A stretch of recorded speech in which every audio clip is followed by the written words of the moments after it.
आप लोग म्यूट कर लीजिए, है ना। चलिए, yes, so what JS mill was talking about is, he was talking कि इन योर इंडिविजुअल स्फीयर आप क्या कर सकते हो, यू आर सुप्रीम, है ना। No one can control, no one has control in your individual self regarding matters, लेकिन जो अन्य परक अदर्स रिगार्डिंग है उसमें कुछ लिमिटेशंस हैं। But over himself, over his body and on mind, individual is sovereign. Negative liberty के समर्थक हैं। बार्कर ने इनकी स्वतंत्रता को खोखली स्वतंत्रता बताया। क्यों बताया? क्योंकि ये स्वतंत्रता कैसी पाई जाए इसको नहीं बताते हैं। बेंथम की वन मैन वन वोट है, एग्जाम में पूछेंगे, लेकिन जेएस मिल की कौन सी है? Plural voting. प्लूरल वोटिंग के साथ ये सीक्रेट वोटिंग को गलत मानते हैं, कहते हैं सीक्रेट वोटिंग एक चोरी की तरह है। Because if voting is a public exercise, it's a public duty, duty must be done in open. Duty कैसा होना चाहिए? ओपन में होना चाहिए। वेपर इनको रिलेक्टेंट डेमोक्रेट कहता है। इनका एक बहुत फेमस स्टेटमेंट है, असंतुष्ट सुकरात से अच्छा, असंतुष्ट सुकरात संतुष्ट मूर्ख से बेहतर है। सो वो कौन सा स्टेटमेंट है इंग्लिश में?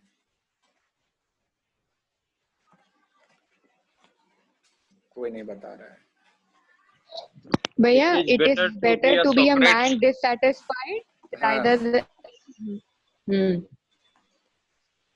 than a man. It is better to be a Socrates dissatisfied than a man satisfied.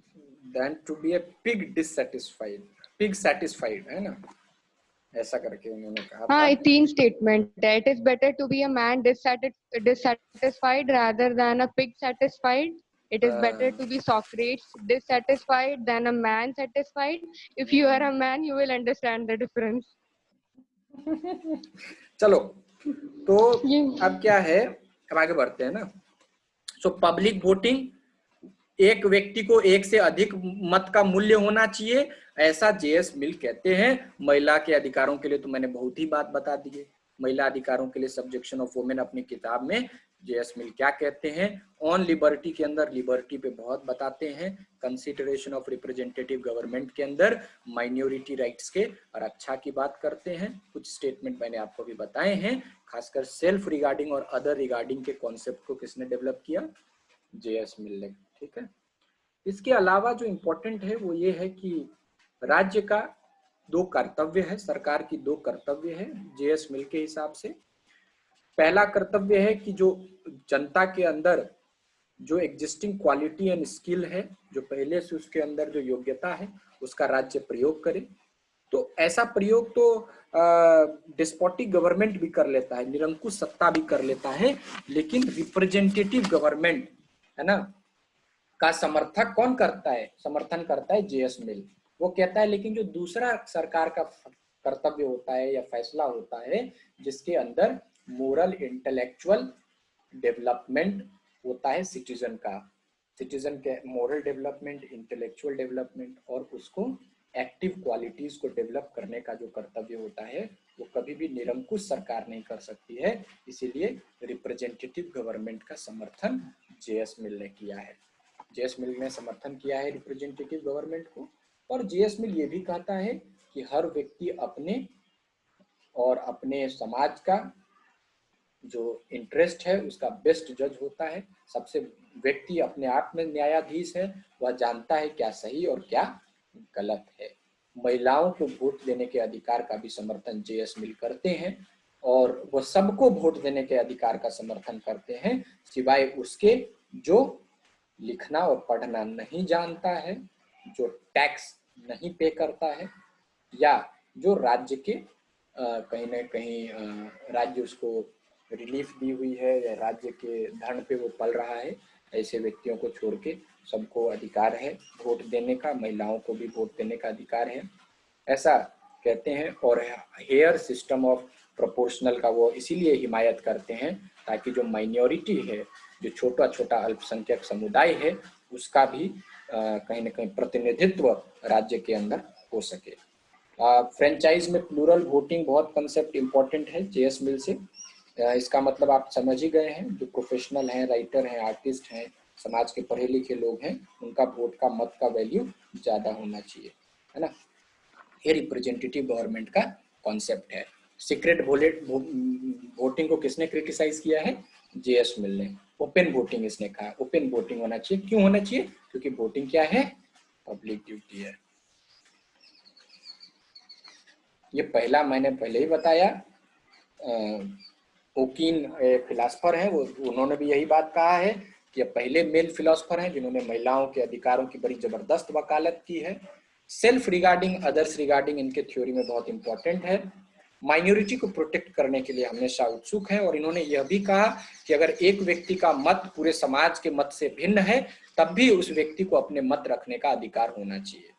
You cannot kill the idea or voice of even a single individual, even if the whole society is against it. क्योंकि क्या पता कि वही व्यक्ति सही कह रहा हो, है ना। तो इसीलिए इंडिविजुअल फ्रीडम, और फ्रीडम में भी अपने एक्सप्रेस करने की, बोलने की आजादी का तो जबरदस्त समर्थन जेएस मिल करते हैं। माइनॉरिटी राइट्स को प्रोटेक्ट करते हैं, महिला अधिकारों की बात करते हैं, है ना। और एलेक्स डी टोक्यावेली की किताब का इन पे बड़ा जो है कहीं ना कहीं ये है।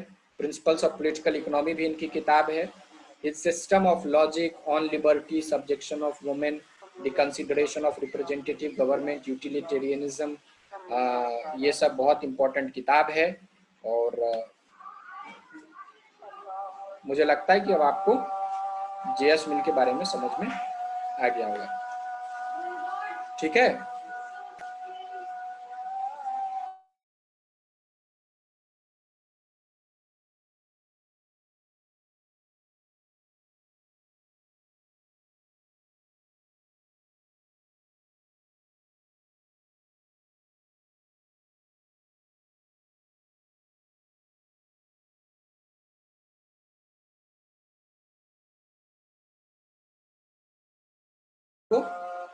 Hello, yes. So J S Mill के लिए इतना ही इम्पोर्टेंट है, और इतना आपको याद रखना है। आगे बढ़ते हैं।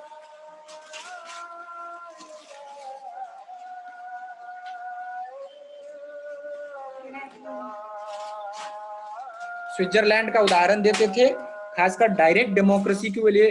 वो कहते थे रिप्रेजेंटेटिव डेमोक्रेसी और डायरेक्ट डेमोक्रेसी में स्विट्जरलैंड जैसे जो देश हैं उसका बड़ा हिमायत, क्योंकि वहाँ के लोग बड़े नैतिक हैं। ऐसा जेएस मिल अपनी किताब में लिखे हैं, ऑन लिबर्टी में।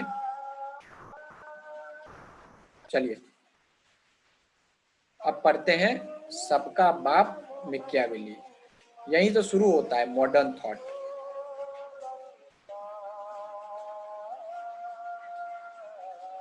मैकियावेली के बारे में कौन क्या बताना चाहता है?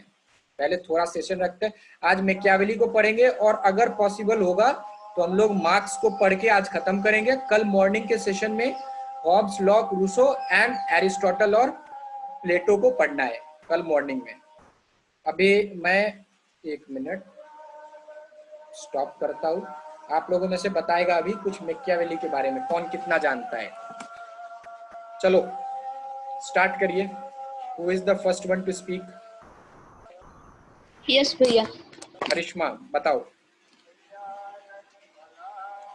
मैकियावेली का जन्म इटली में हुआ था, इटली के फ्लोरेंस नगर में। और इनकी सबसे जो प्रसिद्ध रचना है द प्रिंस है, जिसमें इन्होंने फ्लोरेंस के शासक लॉरेन डी मेडिसी को समर्पित की थी। अपनी किताब को है समर्पित किया। हाँ।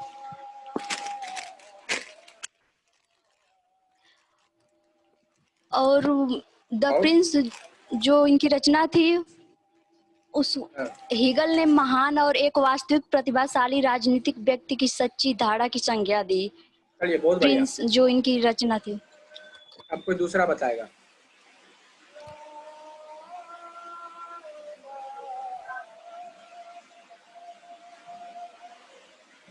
अनुश्रेया।